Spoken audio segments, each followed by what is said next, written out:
যাদের জার্সির ভিতরে শয়তানের শিংয়ের ছবি দেওয়া, এই দুই শিং বা বাফেলোর শিংয়ের পূজা যারা করছে,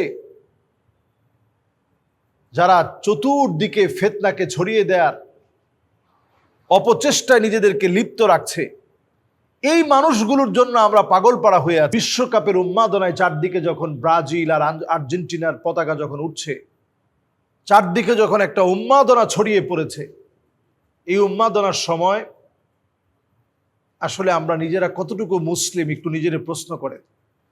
ফজরের নামাজের সময় আপনার খেলা চলতেছে, সেই খেলার জন্য আপনি পাগল পাড়া। ফজরের নামাজের সময় যদি খেলার টাইম পড়ে, সেই খেলা দেখার জন্য আপনি জেগে যাচ্ছেন, আপনি মুসলিম। এই কিছু মানুষ ফুটবলের মধ্যে লাথি দিচ্ছে, সেই লাথির কারণে আপনি পাগল পাড়া হয়ে আছেন। যাদের জার্সির ভিতরে শয়তানের শিংয়ের ছবি দেওয়া, এই দুই শিং বা বাফেলোর শিংয়ের পূজা যারা করছে, যারা চতুর্দিকে ফিতনাকে ছড়িয়ে দেওয়ার অপচেষ্টায় নিজেদেরকে লিপ্ত রাখছে, এই মানুষগুলোর জন্য আমরা পাগল পাড়া হয়ে আছি। এই মানুষগুলোর জন্য আমরা ফন্দি ফিকির করতেছি, এই মানুষগুলোর জন্য আমরা চেষ্টা করতেছি। আহারে, অথচ আমাদের মুসলমানদের কি দুরবস্থা চলতেছে, মুসলমানদের কি কঠিন অবস্থা চলতেছে। এই পৃথিবীতে কত মুসলিম না খেয়ে আছে। আজকের পরিসংখ্যান আপনি সার্চ করে দেখেন, যখন আমরা মাতোয়ারা হয়ে গেছি প্রত্যেকের বিল্ডিংয়ে বিল্ডিংয়ে পতাকা লাগানোর কাজে। আহারে প্রিয় ভাইরা, আমার মুসলমানদের ভিতরে এখনো 20 কোটি মুসলমান মুখে খাবার পায় না। 2 কোটি মুসলমান এখনো মার খেয়ে যাচ্ছে। কতদিন ধরে আমার বাইতুল মুকাদ্দাসকে বন্ধ করে রাখা হয়েছে, আর আমরা মুসলমানেরা উন্মাদনায় মেতে উঠছি।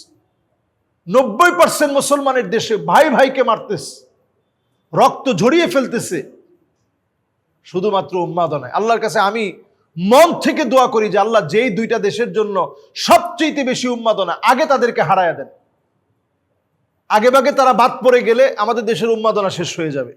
আর্জেন্টিনা আর ব্রাজিল যেন সবার আগে, একেবারে সবার আগে যেন তারা হেরে যায়, তারা যেন বাদ পড়ে যায়। এরা বাদ পড়ে গেলে আমাদের দেশটা বেঁচে যাবে।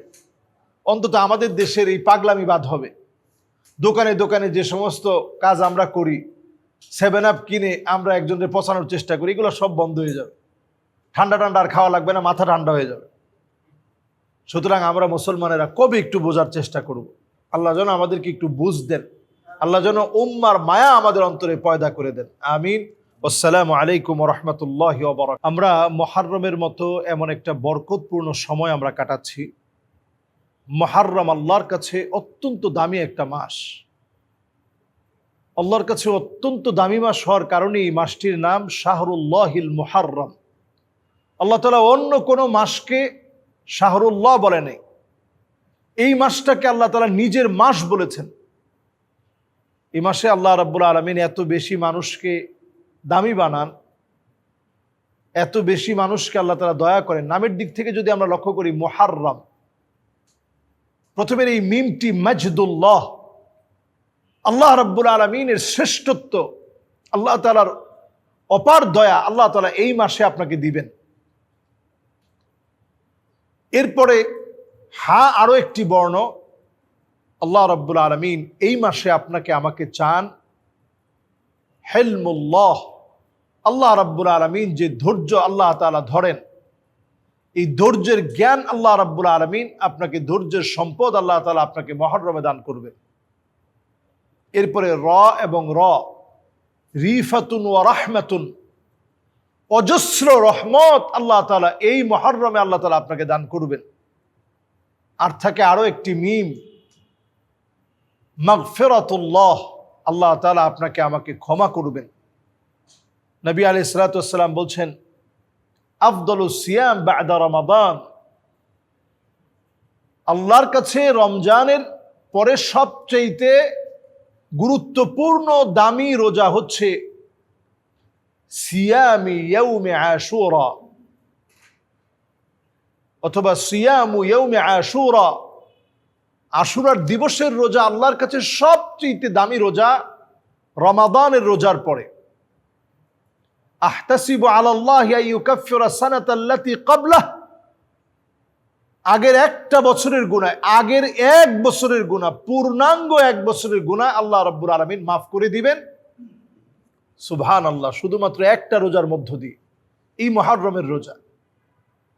সুতরাং মুহররমে শুধুমাত্র আমরা আশুরার দিবসই রোজা রাখবো না, আমরা আগের একদিন পরের একদিন আমরা রোজা রাখবো। যদিও ইহুদিরা এখন এই রোজাটা আগের মতো রাখে না, তারপরেও নবী আলাইহিস সালাতু ওয়াস সালাম আমাদেরকে বলছেন তাদেরকে তোমরা অনুসরণ করবা না। যদি কেউ একান্ত না পারে তাহলে একটাই রাখবে। একটা রাখাটা এটা মাকরুহ, অপছন্দনীয়। মাকরুহ বা অপছন্দনীয় হওয়ার কারণে আমরা একটা রাখবো না, বরং পারলে দুইটা রাখবো। আগের একদিন অথবা পরের একদিন মিলিয়ে আমরা রাখবো। আমরা মুহররমের এই মুবারক আমল আমরা কেউ ছাড়বো না। ইস্তিগফার পড়ব ইনশাআল্লাহ, লা ইলাহা ইল্লাল্লাহ, ইস্তিগফার, সুবহানাল্লাহ, বিভিন্ন সুন্দর সুন্দর আমল দিয়ে, দান, সাদকা, কোরআন তেলাওয়াত সহ ইবাদত বন্দেগীর মধ্য দিয়ে এই সময়টা আমরা কাটানোর চেষ্টা করব। আল্লাহ আমাদেরকে তৌফিক দান করুক। আসসালামু আলাইকুম ওয়া রাহমাতুল্লাহি ওয়া বারাকাতুহু।